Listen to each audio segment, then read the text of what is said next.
Today, we have done a consecration of the Kichara Media and Publications office next door. We have also done a consecration of here.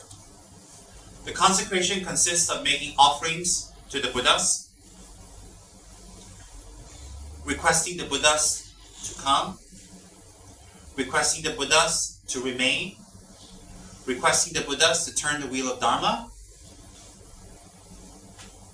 confessing our negative actions to the Buddha to purify obstacles, and rejoicing in the actions of enlightened beings and our brothers, Dharma brothers and sisters, to counter jealousy and also to dedicate. So therefore, our puja consists of the 7 limbs. The 7 limbs is exactly what I have just described. So when we do that puja, it's a ritual. It's something we recite. It's something that the great masters of the past have taught us. And that if we recite, it is very, very beneficial. Why? Because the great masters of the past are highly attained. They're very great masters. So what they have composed, what they write, is from their meditational experiences.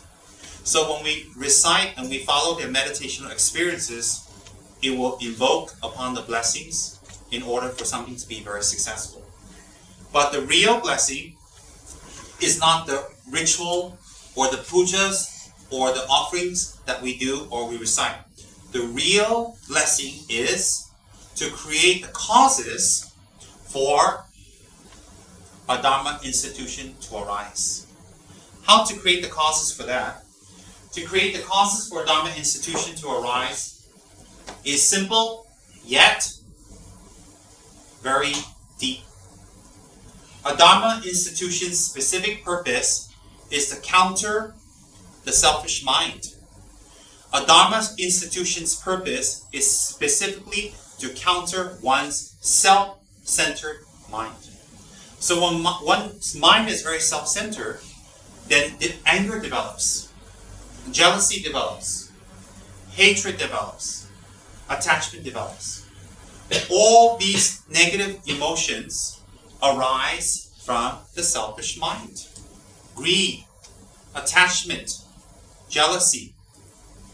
All these negative states of mind arise from the selfish mind. So as long as the selfish mind arises, these negative states of emotions will continue to exist. Pride, anger, jealousy, hatred, greed, miserliness, it will always arise because we have this selfish mind. Why? The selfish mind wishes to take care of itself so it can be happy. In order to become happy, it creates actions thinking it will become happy. But in fact, the actions that it creates brings even more unhappiness to itself. So what happens is that when we have the selfish mind, negative emotions will always arise. When negative emotions arise, when negative thinking arises, then we dig our grave even deeper. What happens is, then we become depressed. Then we become sad.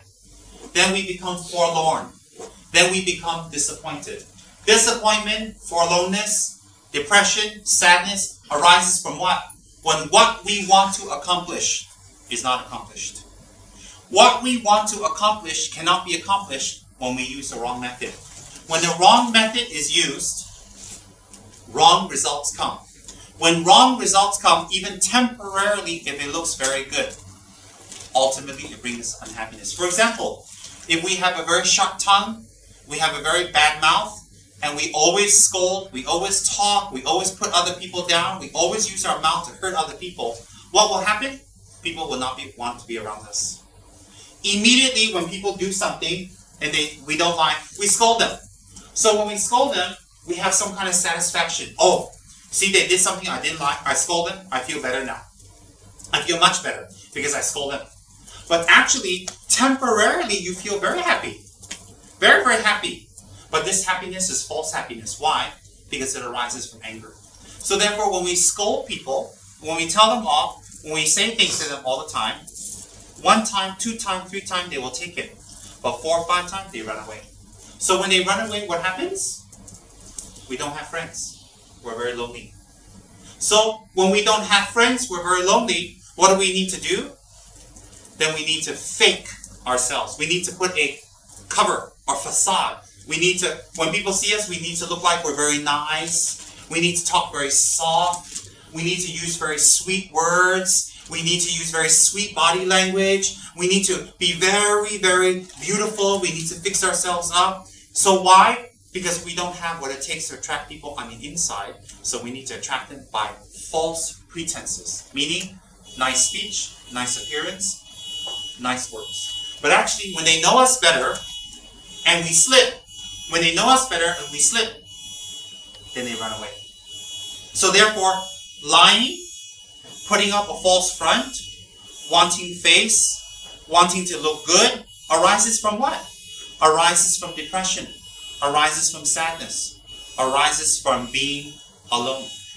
Alone, sadness, and depression arises from what? Arises from doing actions that have hurt others. Actions that have hurt others arise from what? Arises from anger, jealousy, selfishness, self-absorption. This arises from what? Selfish mind. Everything arises from selfish mind. Everything must be my way. Everything must be my thinking. Everything must be my mentality. Everything must be my style. When I don't get my style, I get angry. I become intolerant. I tell people off. Then I create unhappiness. When I create unhappiness 1 time, 2 times, then people go away. When people go away, I'm lonely. I don't have help. I don't have friends. I don't have anyone. Then they go away. When they go away, what happens? Then I must find another way to attract people. So I have to use more negative methods to attract people. What's more negative method? Then I have to show very sweet smiles. Then I have to show a very sweet face. Then I have to use very sweet words. Maybe if I have money, I have to use money to attract them. Maybe I have to have a big car to attract them. Maybe I need to be beautiful to attract them. So then I use other ways to attract people because I myself cannot attract people. Then this cycle that goes on and on and on and on occupies most of our life, occupies most of our time, occupies most of our predicament. Then what happens? Maybe 10 years ago it works, 15 years ago it works, maybe 5 years ago it works, but as we get older, it will not work anymore. Why? We lose our beauty, we lose our skin, we lose our form, we lose our hair, we lose our color, we lose youth, we lose everything. So what happens is, with losing of youth, losing of health, death is very nearby. When death is very nearby, we are still very angry, we're still very jealous, we make our wives and husbands and friends and Dharma brothers and sisters unhappy with us. What's left is only death. Then when we pray to the Buddha, when we do the Buddha's prayers, when we do the Buddha's mantra, it has no effect. Why does it have no effect? Because the negative karma we have created from anger and hatred and intolerance and impatience blocks the blessings. Blocks the blessings completely. So therefore, if we wish to do Buddhist practice, if we wish to be a real Buddhist, the key to Buddhist practice is this. Is selfless mind. A mind that is more concerned about another person's welfare than oneself. That is the difference between a Buddhist mind and a Buddhist practitioner and one that does not practice. Is compassion or selfless mind. As long as your mind is selfish, as long as your mind has a selfish motive and it abides in selfishness, everything you do, the repercussion will be negative. Why the repercussion negative? If you plant an apple tree, you cannot get oranges. If you plant oranges, you cannot get an apple tree. So therefore, if you plant the seeds of anger and hatred and jealousy, that's the result you'll get. That's the result. Sometimes even when we have been so angry and we have been so jealous, and we have created so much negative karma, and we have hurt other people, sometimes these people can reincarnate back as our own children, as a business partner, as a wife, as a husband. And you know what happens? Then we're stuck with them. We're stuck with them, and we have to tolerate them, and they create a lot of sufferings for us. Quite a lot of suffering. Why is that? Because we have harmed them before. That's what the Buddha said. That's what it says in Lamrim text by Lama Tsongkhapa. That's what it says in Atisha's texts. That if we have someone very near us that we love, that brings us harm, it is a clear sign that we have harmed them in the past. Enemies will come back. So therefore, what's my point? My point is this, is that if we wish to do Buddhist practice, if we wish to do Buddhistic practice, please don't focus on the meditations. Don't focus on the rituals. Don't focus on the clothes. Don't focus on the mudras, or how scholarly you are, or how much you know, or how much you have read. All that does not help you if your mind is selfish. How do you know if your mind is selfish? Check your life. You see, no one can tell you if you're selfish or not selfish, because no one knows you. Only a Buddha will know your mind. I don't know your mind. My friend doesn't know your mind. You don't know my mind. But you can check. If your life has accomplished nothing, it means you've been living a life of selfishness. What is a life of nothing? Let me explain according to Buddhist terms. A life of nothing is someone who just goes to school, gets married, has some kids, has some entertainment, owns a car, has a house, gets sick, gets old, and dies. That's a useless life. If that was a useful life, Lord Buddha would never have left the palace. Lord Buddha would never have gone into meditation. He would never have become a Buddha. In fact, when Buddha left the palace, his father scorned him and hated him. His wife really was so sad. His attendants and all the people in the palace lost hope. And the people in his city all lost confidence in this prince. They lost confidence. So when Buddha left, everybody was against him. Nobody was on his side. Nobody agreed with him. And some were very, very upset and very angry. But when Buddha meditated and became a fully enlightened being, he returned back to the palace. He returned back to his city, Kabbalastut, and he gave teachings. And he turned the wheel of Dharma. And he liberated his father. He liberated his mother in Tushita. He liberated his son, Rahula. He liberated his wife. He put them on the state of arhatship. So in the beginning, they were against him.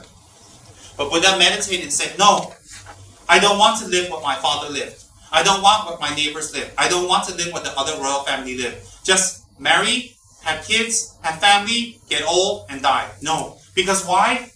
I have to come back and do the same thing. And I have to come back and do the same thing. I have to come back and do the same thing. And there's no cycle. There's no end. Because Buddha practiced in many lifetimes. He has clairvoyance. He can see that in his previous lives, many lifetimes, he has done that already. So he doesn't want to get stuck in that situation. So what happens is, he renounced. He renounced. So therefore, my point is, what is? If we wish to truly practice Buddhism, and we wish to truly have results, then the key to having results will be destroying the selfish mind. The key. If we do not destroy the selfish mind, if we do not annihilate the selfish mind, then it is not possible for us to practice Buddhism. Why? The result of Buddhist practice. The result of Buddhist practice should be a mind that is not selfish. If one has a selfish mind, it contradicts what Buddha has taught. It contradicts enlightenment. It contradicts the Dharma. It contradicts the Sangha. It contradicts one's refuge vows. It contradicts one's meditation. Why? The whole point we do meditation is to get away from the selfish mind. The whole point we study Dharma and we become a scholar is to get away from the selfish mind. We study the Dharma not for intellectual satisfaction or intellectual entertainment. We study the Dharma to get knowledge to apply to cut out the selfish mind. So if we learn the Dharma and we don't apply it, and we can talk and we can speak and we can tell other people, we can even debate with other people, but we ourselves are not transformed, then when we die, we only go to the three lower realms. Hell, animal, spiritual. That's all we can go to. Why? If we're a Buddhist scholar and we know Dharma very well, it doesn't mean we won't go to the three lower realms. Doesn't mean that. If we build a lot, if we make offerings to the Buddha every day, it doesn't mean we will not go to three lower realms. If we wear robes and we have the selfish mind, it doesn't mean we won't go to three lower realms. Becoming a monk and a nun doesn't guarantee you don't go to the three lower realms. Why? If you don't practice. So therefore, what guarantees us not to go to the three lower realms is the destruction of the selfish mind. Some people not confirm, even though they're Buddhists and they take refuge in the Buddha, Dharma, and Sangha, they don't take refuge in everything what Buddha says, unfortunately. Some people, although they say they're Buddhists, they don't 100% ascribe or prescribe to karma. They don't 100% confirm in positive and negative karma, although they say they have taken refuge in Buddhism. They have taken refuge in the Buddha, Dharma, Sangha. If you have taken refuge in Buddha, Dharma, and Sangha, the hallmark of taking refuge is you believe in karma, cause, and effect. If you don't believe in cause and effect, that is the very hallmark of Buddhism. Why? Because Buddhism doesn't believe in a God theory. Buddhism doesn't believe in a superior God being that rewards you and punishes you, and gives you favors or answers prayers or takes away things when you're misbehaving like a child. Since Buddhism doesn't ascribe or accept a God theory, it accepts something much deeper, personal responsibility. And that personal responsibility is a universal law of karma, as taught by Lord Buddha. What is karma? Karma is controlled by oneself. Karma arises from oneself. Karma starts with oneself, arises from oneself, experienced by oneself, and ends with oneself. Karma arises from oneself, is experienced by oneself, and ends with oneself. Karma. Karma is universal law of cause and effect. It means if you create the cause of something, the effect will be there. So therefore, if you lie, you will always be lonely. Always be lonely if you lie. You will always seek people to love you, to respect you, to care for you, and to recognize you. But you will never achieve that if you lie. Why? Because Buddha says one of the results of lying, one only, is loneliness. Why? If you lie, people cannot trust you, people cannot be near you, and people cannot believe you. Therefore, you suffer extreme loneliness. As a repercussion from suffering loneliness, when you feel lonely, then you need to put a facade. You need to dress very nice to attract people. You need to look very beautiful to attract people. You need to have very good manners to attract people. You need to use soft words and sweet words to attract people. Maybe you need to be witty to attract people. Why? Because you're lonely. But the facade that you put out to attract people is only a facade, it's fake. Why? You don't have the qualities to attract people.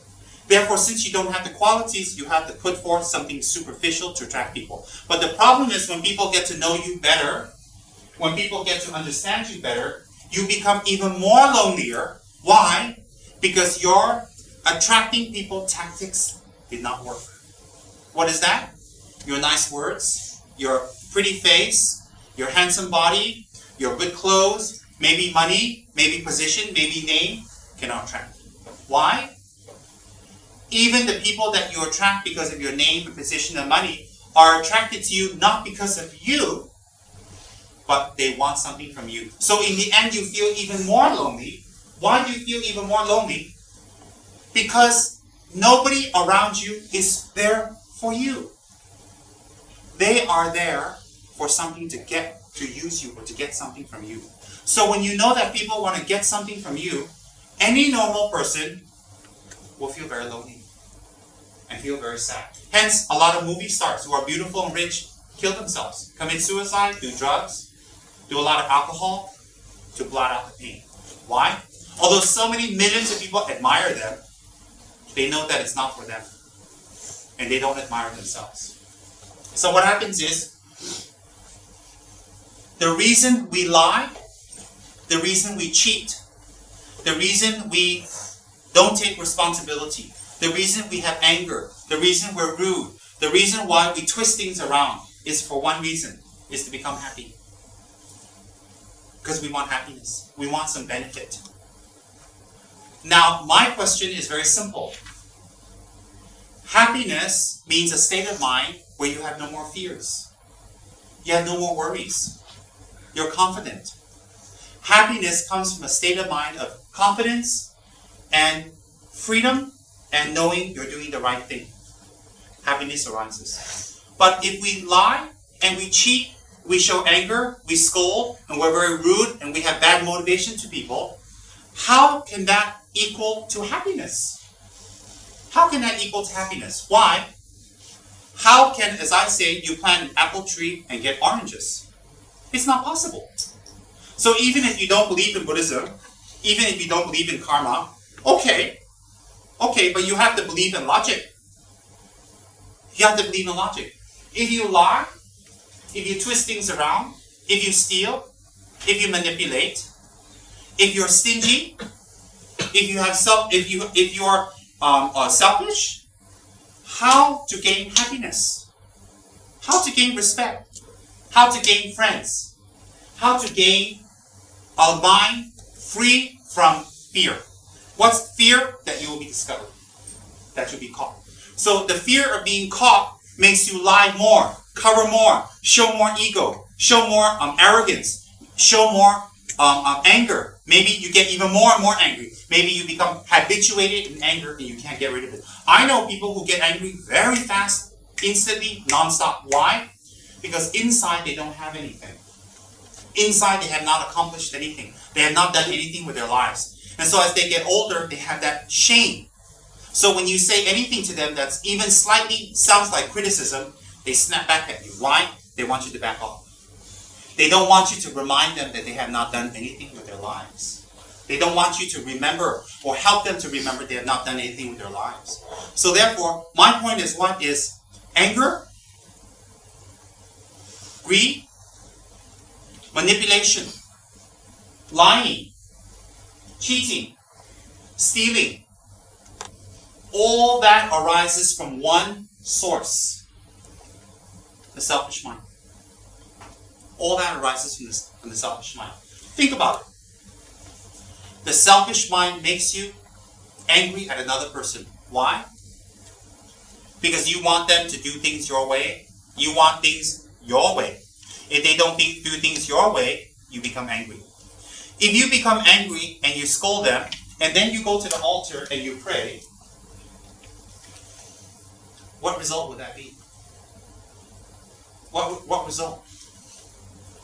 So therefore, if people in this room or people in our organization have the wish to build a retreat center, to look the best, and to beat the competition, and to say that we've done something, and to get praise, then the result of the retreat center will not be good. The result of the retreat center will not be positive. Why? Because the initial cause of it was negative. So the result has to be negative. What I want to impress upon everybody tonight, we're here for a blessing. I'm blessing the place. How? By giving a Dharma talk. A Dharma talk is more powerful than pujas and mantras. Why? Dharma changes people's minds. People change people's minds. When people's minds change, their action and speech change. When their action and speech change, then the whole world becomes peaceful. So Dharma is the most powerful puja. That's why in the monasteries, the monks who teach are the ones they put on the highest thrones. Why? Because they convey the Buddha's teachings. So my point is, what is? Think carefully. If you eliminate the selfish mind,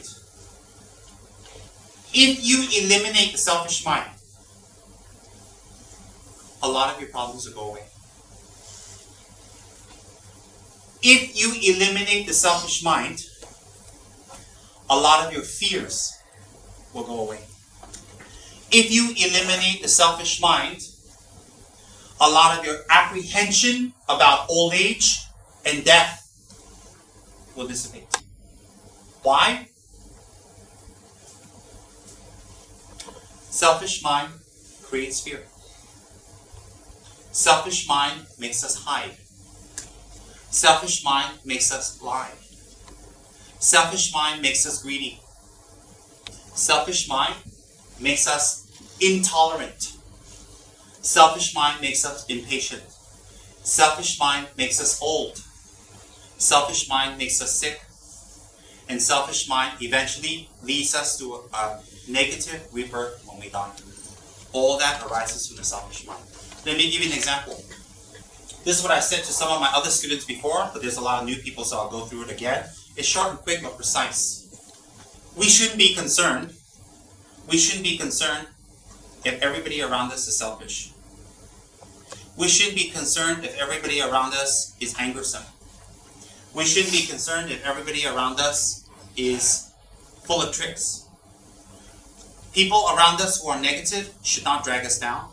People around us who are positive should not push us up. Pushing us up or dragging us down must come from the inside. So, my point is what? Is if we do Dharma practice and it's real, then negative people can never affect you. Never. Why? Because Buddhahood is subjective and not objective. If Buddhahood is objective, then everybody around you can affect you. If Buddhahood is subjective, then nobody around you can affect you. You can become a Buddha. I'll give you an example. Our Lord Buddha Shakyamuni, over 2,600 years ago, became fully enlightened and turned the wheel of Dharma. But we are still here. We are all still here. Why is that? Because he developed the non-selfish mind, the omniscient mind, the mind that has destroyed all skandhas. Everything has to be destroyed. So he became enlightened. We did not. So therefore, if you say, I'm not going to do Dharma practice because I don't like my friend. I'm not going to do Dharma practice because I don't have time. I'm not going to do Dharma practice because someone cheated me. I'm not going to do Dharma practice because someone didn't show me respect. I'm not going to do Dharma practice because I have a bad relationship. And you blame everybody for your Dharma practice, then you don't know the Dharma. Why? If everybody was at fault, then you cannot become a Buddha. That means everybody has to become perfect. And then when they're perfect, they don't disturb your mind. Then you can meditate and become a Buddha. So if we are to wait for everybody to become a Buddha, and then we become a Buddha, we will never become a Buddha. Hence, Buddhahood is not objective, it is subjective. It is subjective because the mind of enlightenment arises from ourselves. Therefore, any negative action that happens around us should not affect us if we're practicing Dharma. Why is that? In fact, if we see negative people, we will be further motivated by compassion to help them instead of dragging us down. I often hear people say, oh, I'm so disappointed with this person. I don't think I want to practice anymore. Or I want to give up. Or I don't want to do it anymore. It shows you they're very selfish. Why are they very selfish? You're not practicing Dharma for that person. How can that person's Dharma practice affect you? Or their lack of Dharma practice affect you? It doesn't make sense. If your enlightenment was directly dependent on others, meaning their enlightenment, then you will never be enlightened. If your enlightenment is not directly dependent on others, it is directly dependent on oneself and one's correct view of others, then one can become enlightened. Why?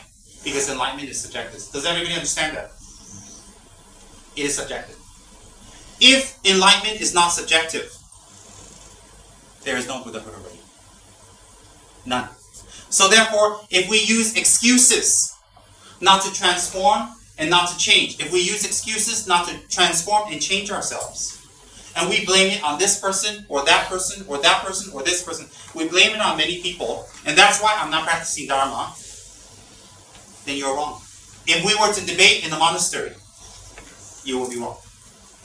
If you don't do Dharma work because of another person, or you don't do Dharma practice because of another person, or if you don't engage in Dharma study because of another person, and you blame another person, then to a stupid person, you can convince them.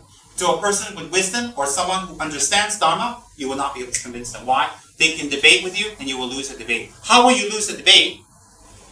Then you have to concede that enlightenment is objective and not subjective. And that's not true. Very, very simple. Very, very simple. So hence, if we wish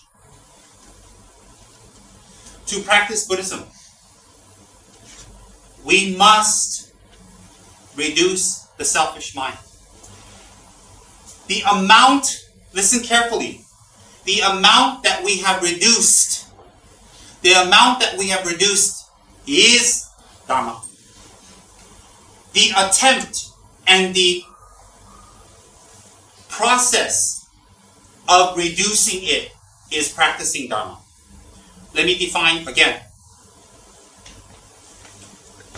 The process of reducing the selfish mind. Example, studying Dharma, doing your prayers, collecting merit, prostrations, mandalas, creating statues, or working for the Dharma. We have many people here who work for the Dharma.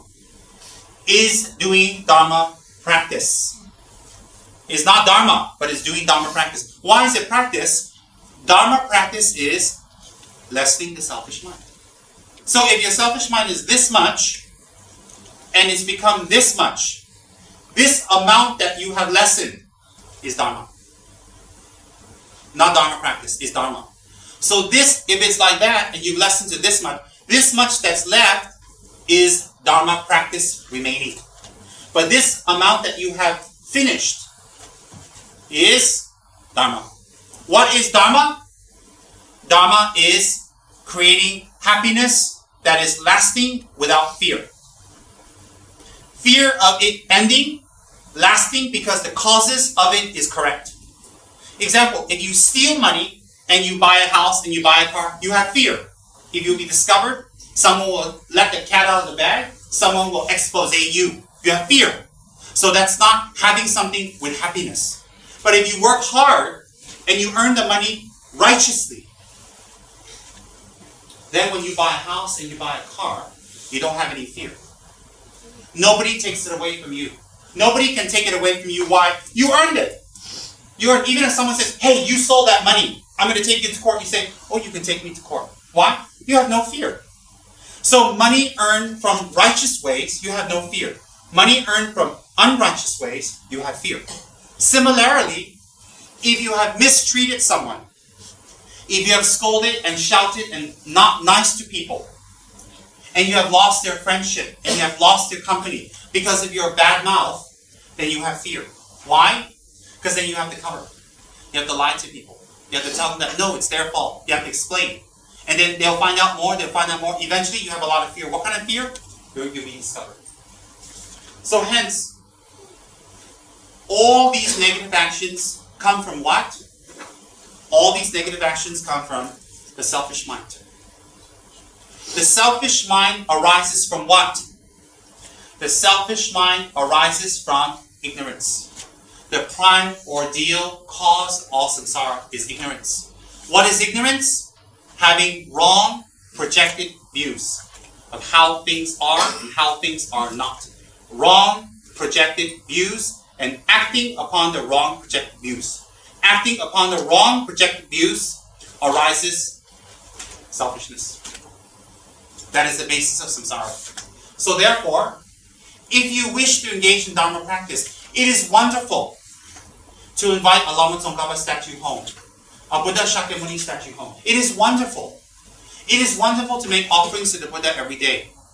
It is also wonderful to read some sutras every day. It is also wonderful to study the Dharma every day. But those are only methods to help you in the Dharma practice. Methods. Why? Because those practices are not the ends in themselves. The real Dharma practice is, and listen carefully, the real Dharma practice is that since you have met the Dharma, the Buddha, the Dharma and Sangha, or your Guru, since you've met your Guru, the Buddha, Dharma and Sangha, your selfish mind has reduced. Simple as that. If your selfish mind has reduced since you met the Guru, the Buddha, the Dharma, and the Sangha, if your selfish mind has reduced, then you have the result of Dharma. If you have met your Guru and you're still angersome, your mouth is still very hot, you are still very selfish, you still want things your way, then when you prostrate to the Guru, you're lying. Why?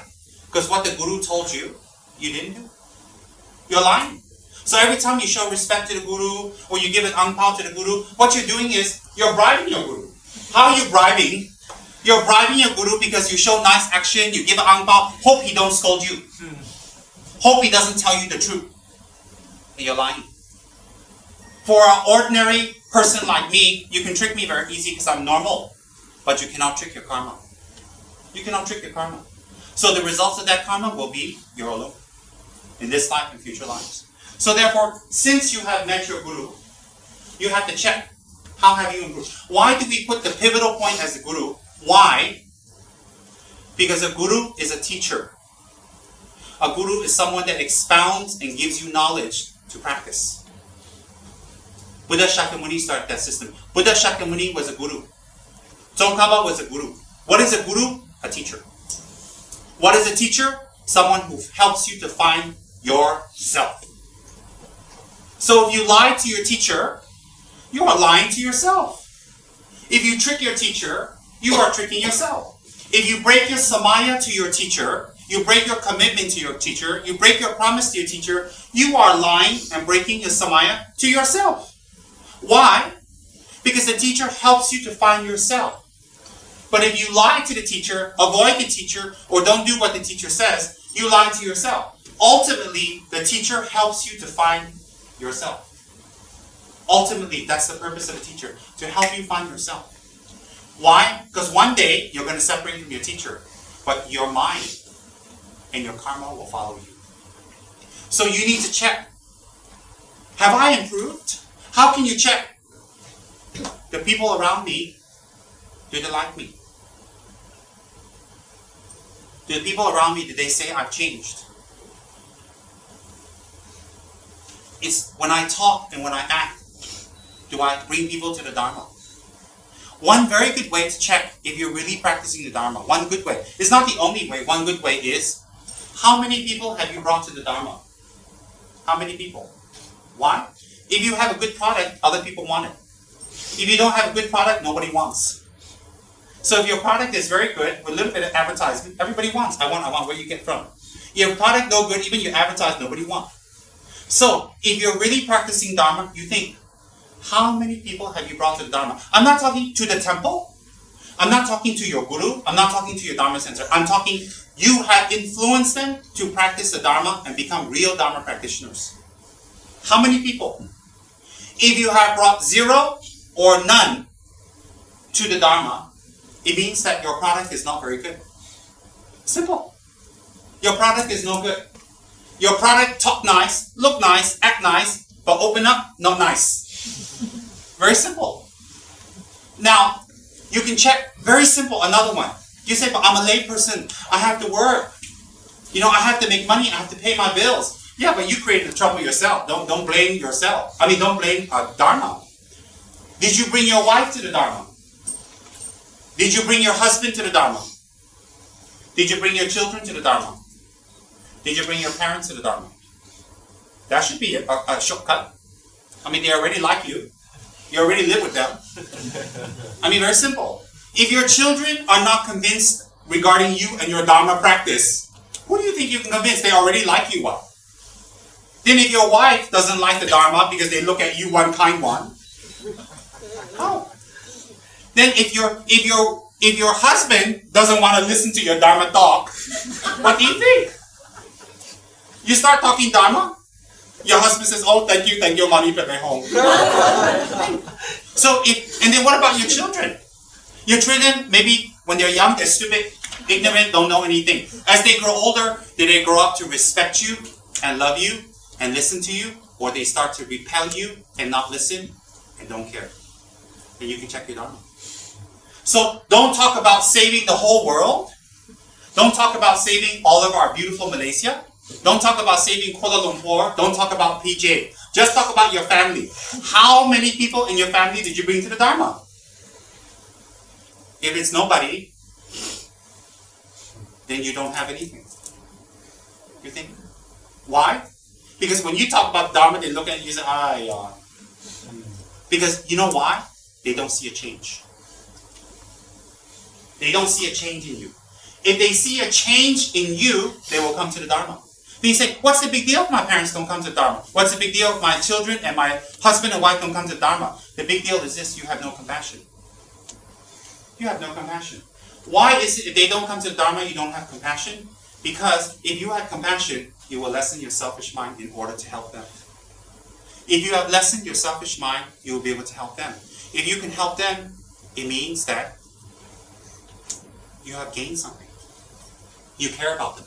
You see, you're with your wife and your husband and your children, how many years? You think? You look next to you and you think about your family. How many more years do you think you'll be with them? 5 years? 10 years? Then you're dead. When you die and when they die, you cannot do anything for them. They cannot do anything for you. But now, if you practice the Dharma and you help them and they help you, you can do something. Why? If your wife and husband and children and family practice the Dharma, when you separate as a family and you go your separate ways to reincarnation, you'll go a good way. You'll take good rebirth. If you don't care about your family, then you won't teach them the Dharma. You won't practice. You won't practice the Dharma. The best way to teach people Dharma is you yourself change. If you yourself don't change, why do you expect your family to change?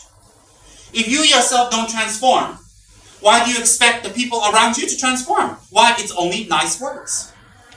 If Tsem Rinpoche, behind your back, steals, lies, cheats, manipulates, has a prostitution rack, sells alcohol, and kills people he doesn't like, and then I teach you Dharma, I don't think you'll be in this room. Why would you be in this room? I'm not a saint, but I don't do those things. So very simple. If you yourself want to bring your people that you love, you say you love. You say you love. You say you love them. So if you love them, you have to love them beyond this life. How? By giving them the Dharma. If you give them the Dharma, they take a good rebirth. And that's real love. If you say you love them, but you don't change, when they die, where will they go? What will happen to them? Don't you care? If you say you don't care, that means you don't even believe in what the Buddha says. The Buddha says we're going to die and reincarnate. The Buddha says there's karma, there's dukkha, there's skandha. So that's why I tell children, you must transform to dedicate the merits to your parents. Some parents can practice Dharma, some parents cannot. You must transform yourself. You must change yourself to dedicate for your parents. You must. Why? Because you met a guru, they did not. Then I tell the parents, you must transform for your children. Why? Because you met the guru, they did not, and they're too young to understand. Then I tell the wife, you must transform if you love your husband. Why? Because if you don't transform, your husband will not love you, they might go away. Or the karma might make them go away. Then I tell the husband, you must transform if you love your wife. Why? Because what will happen to your beautiful wife when she dies? When your wife practices Dharma, and when she dies, you can be happy. Because she will take a good rebirth. That means you really love your wife. And if you love your children, it's not just money and education and good house and good car. A lot of children who have these things become spoiled monsters. They become monsters. But if you really love your children, you must give them the Dharma. How do you give them the Dharma? You must practice the Dharma. If you want friends, and you want family to love you, and you want people to respect you, don't do shortcuts. Do the long cut. What's the long cut? Transform your mind. If you transform your mind, without asking for it, everybody will love you. You'll run away because too many people love you. Yes. When you go from point A to point B, you wear dark glasses, you look around because people want to come and love you, so you have to run into the car and run away. When you go shopping in shopping malls, you have to be careful who's around. You have to make sure you can hide behind a pillar because so many people want to say, oh, hello. That's the problem. These days, our problem is this. We stand in the middle of the street and say, hello, hello. Somebody say hello to me. Nobody say hello. Everybody see this. Oh, I didn't see you. So that's what we want. So if we want people to love us and care for us, it's a longer battle. Destroy the selfish mind. The selfish mind is our real enemy. Even now, I'm almost finished. Even now, think about it. Even when I talk about this, your mind calms down. Your mind becomes more relaxed. You know why? Because your heart tells you, I'm telling you the truth. That's why. Because you're educated. Malaysians are educated. And Malaysians are exposed. And Malaysians are very smart and nice people in general. There's a few monster Malaysians, but that's everywhere. A few, maybe more than a few. But most Malaysians are not monsters. Most are nice. So when you hear the Dharma, what happens? You check your mind. You feel happy. You say that's correct. A part of you is thinking, oh my God, that's so difficult. How? But the fact that you think, oh, it's difficult, already tells you that Dharma has effect. If you love people you love, your children, your husband, your family, your friends, your enemies even, if you really love them, then let me teach you Buddha's method to love them. Practice Dharma. What's practicing Dharma? Be straightforward. Control one's anger. Control one's speech. Command people's respect by your integrity. And then everybody will love you. And then when they love you, they'll say, why are you so nice? Why are you such a good person? They say, let me teach you how to pray to Tsongkhapa. Yes. If you're nasty, if you're mean, if you steal, if you got a big mouth, and you say, hey, you want to learn Tsongkhapa? They say, yeah, go fly a kite. Why should they learn Tsongkhapa from a monster? They think if you pray to Tsongkhapa, if you pray to Shakyamuni, and you become big mouth, and you're scary, and you scold, and you want things your way, and you're selfish, and you're greedy, and you're miserly, why should they pray? They say, you pray, look what happened to you. I don't pray, I'm still okay, why? You pray. So if you're praying, if you go to the Dharma Center 5 times a week, if you have a guru, and you have a big altar, and you have a beautiful statue, and you wear a Buddha pendant, and you know even the Buddha names, and you know maybe 10 mantras, wow, Geshe. And you have a protector, and you do black tea. But when people see you, they go, ayo. How are you going to spread Dharma? How to spread Dharma if you're a monster? What's a monster? Selfishness. So people say, always people email me, write me a letter, they send little cards. Oh, Rinpoche, I want to serve you. I want to help you spread the Dharma. Oh, Rinpoche, I want to be involved with you. I just need a little more time. Oh, Rinpoche, I want to, really, I want to do what you do. Oh, I admire you. I just go like that to the card. Or the email, I delete. Why? If you really want to help me, if you really want to spread the Dharma, and you really are my friend or my student, you transform yourself. How do you transform yourself? Don't lie. Never cheat people. Never cheat. Because it's very painful to find out you've been cheated. Be very kind to your wife. Be very, very kind to your wife. Be extremely kind to your husband. Be very kind to your husband. Not everything he says, no. Be kind to your husband. Be kind to your wife. Be kind to your children. Be kind to your parents. Be kind to your neighbors. And when they do something funny, practice patience. Why?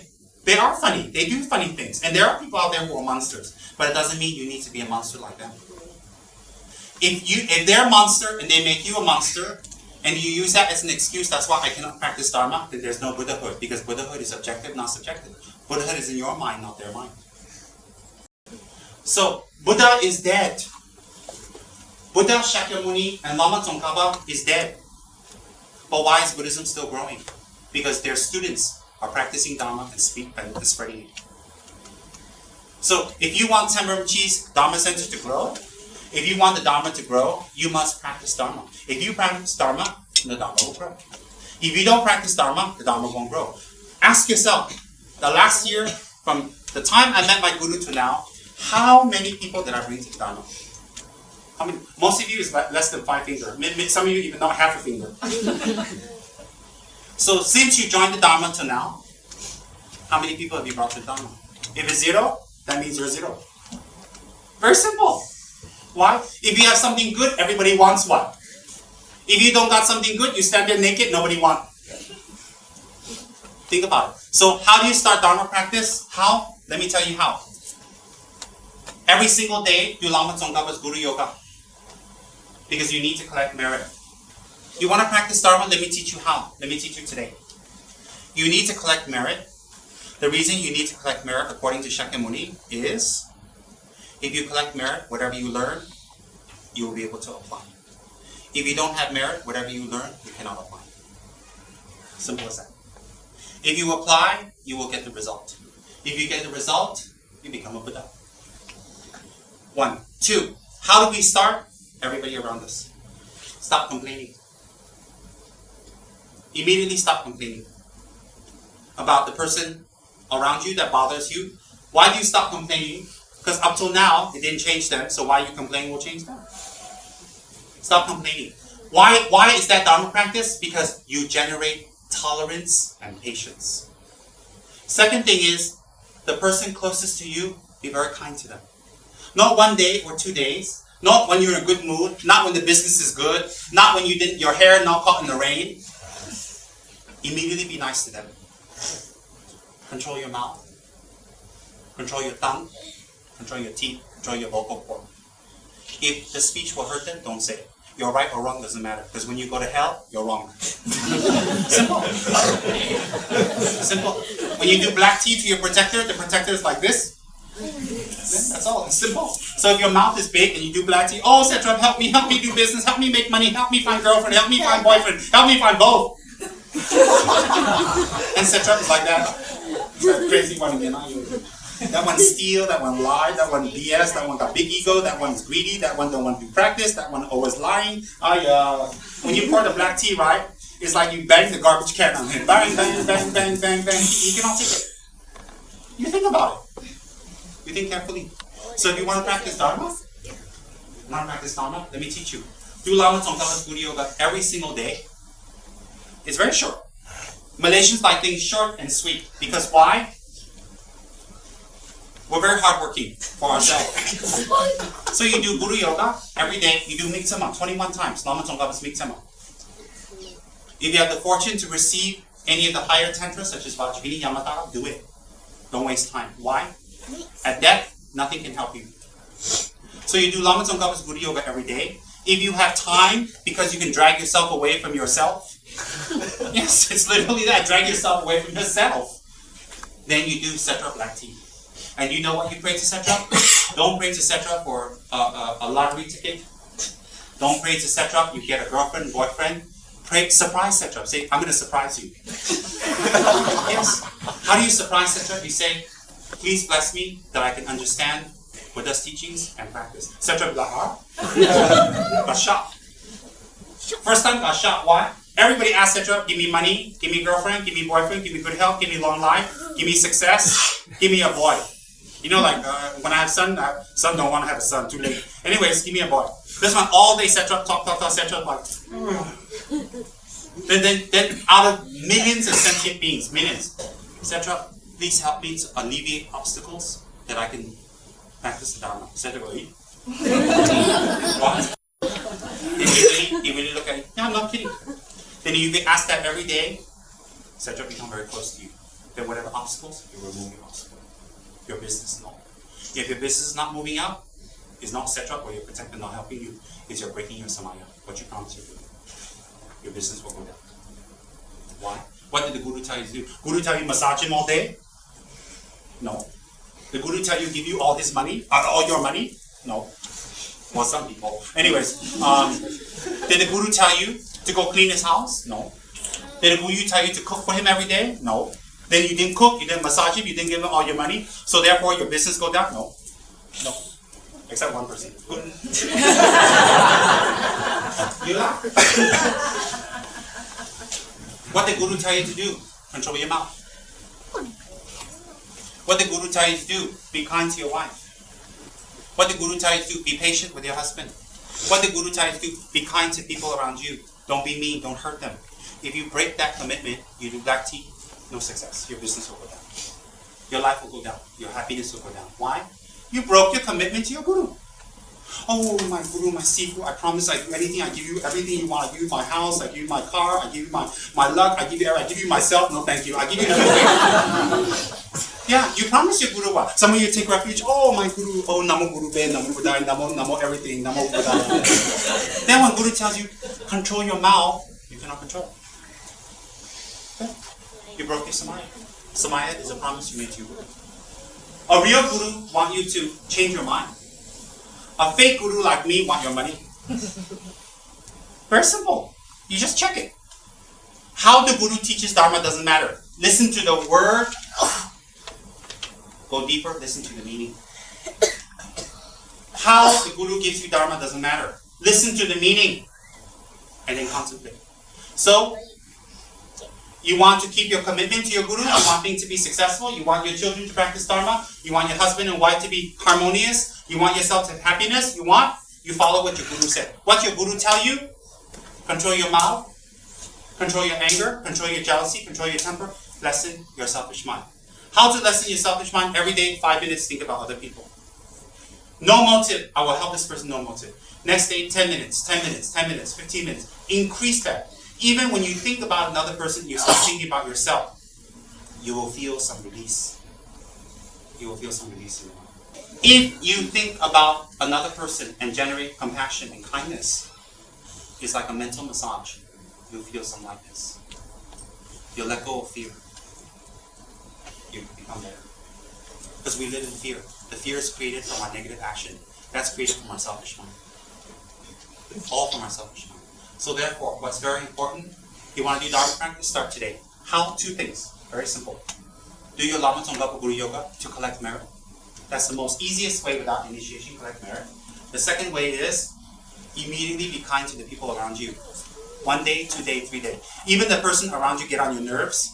Okay, let them get on your nerves and you react back less every day, less, until you don't react anymore. You don't become stupid, but you don't react anymore. Just like, oh, patient. Why? When you become patient, they will change. If you wait for them to change, they wait for you to change, they wait for you to change, they wait for them to change. Nobody changed. Everybody waiting for everybody.